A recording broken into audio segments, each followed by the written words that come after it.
being a resident of the Skyhawk subdivision and being recently retired from the Marin County Fire Department and the new executive officer for the Marin Wildfire Prevention Authority, I thought this was just too good of an example for us to miss. September 27th, that's the right date, right? The glass fire started in the early morning, 3:30, 4 a.m., something like that. And I'm looking at where it is on the map. I'm going, all right, shouldn't have a tremendous impact for me. Should run in, if it crosses the valley, it should run into the Nuns Fire and some of the other fires for 2017. But I think it's far enough south, it's not going to impact me. So if you saw in the presentation, you might have thought, well, that was a funny first picture you put in there, where kind of a dark picture with a little lantern. That's a timestamp. And to give some context to how fast these situations can come about. That's about when I'm hearing sirens. Pull out my phone and I look at the location and I'm like going, that's the absolute worst spot for this subdivision for a fire to start. When I first pull it into the command post, it's 9:15. Finally get situated where I can stand side by side with the incident commander. And as I'm standing next to him, he goes, all right, you're at about 300 to 500 acres, and it's going to be in Santa Rosa in 2 hours. The fire was actually progressing down that slope slowly, and I was actually really happy with the way it was progressing. You go to the next slide, which is the timestamp of 0048. You'll see trees flapping in the wind. It's those trees right there that are flapping in the wind. And again, listen to the wind and look at the change of wind direction. And that's the fire becoming well established in this drainage and making a hard run down this drainage. And this is a high school friend of mine's house. And that's why we have permission to go onto his property. Every time I walk by his house, I'm going, well, Sean, you got privacy, but I'm not sure that's the best thing for you. So when I got down here, the bottom of this brambly rose bush had just gotten going. I squirted it for a little while, got it out, and then you can see not just that corner, but the upper corner of that bush started burning. You see this carcass of a rose bush. You look at the trees, to Todd's point, right, Todd? The trees were damaged by everything else that was burning. The trees really didn't transmit the fire. It was the ember cast that was, in my opinion, coming off of this, getting blown against. And you see that there used to be a gazebo, and then what is Chris? There were some type of vines on the gazebo. Looks like it could be dry and not a lot of leaves. I'm not sure what it is. I can't remember for sure, but one thing that bothers me, and it could be after the fact, but the lowest burn is over here. Propane. Probably fueled by the vines that came into the apple tree and eventually got the propane tank going, but the propane was probably low torture this way. And it may or may not have been after the house got well involved.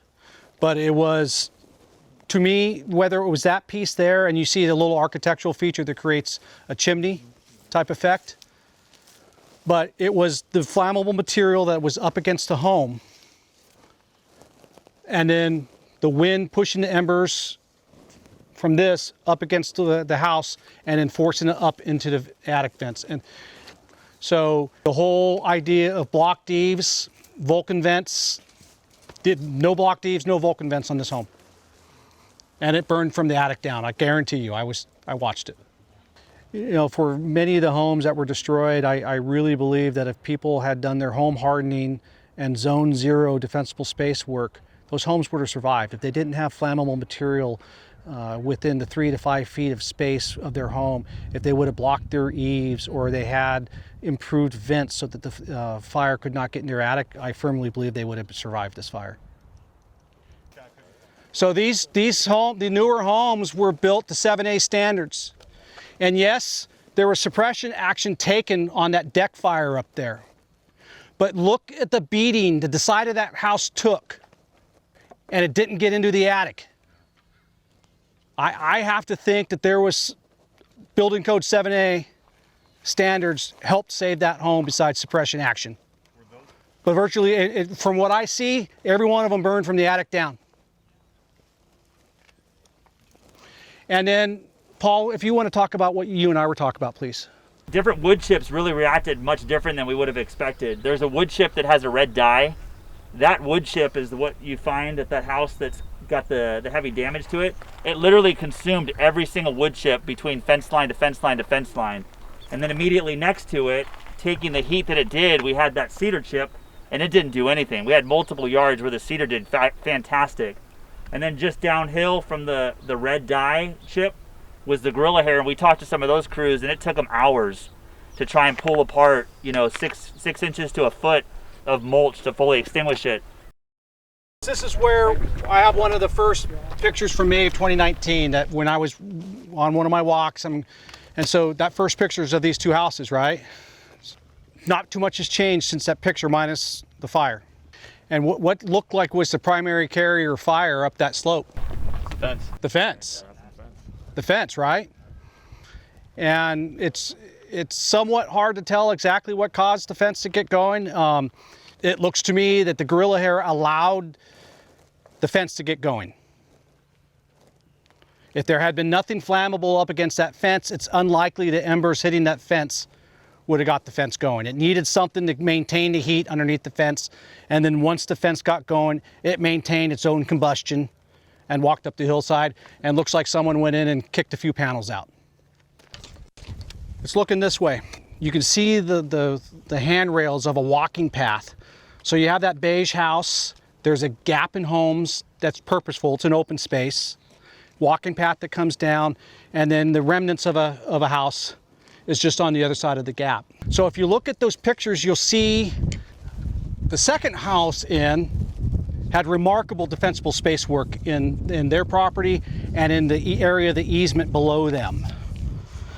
And then when you look at the fourth house in, what do you notice in that picture? The house with the remnants of trees below it. Continuous canopy. A continuous canopy, and when we get up top and look at it from up there, you'll be shocked how close some of those trees were to the house. It created two different types of ladders as well. Not a ladder up the slope, but also a ladder from the ground into the trees. I think the house with the trees was probably the first house that started. When were your pictures taken? What was likely underneath those trees that singed those trees and allowed the fire to slowly creep up that property? I think mulch, I think a great example is the second tree up, like the deciduous tree up there.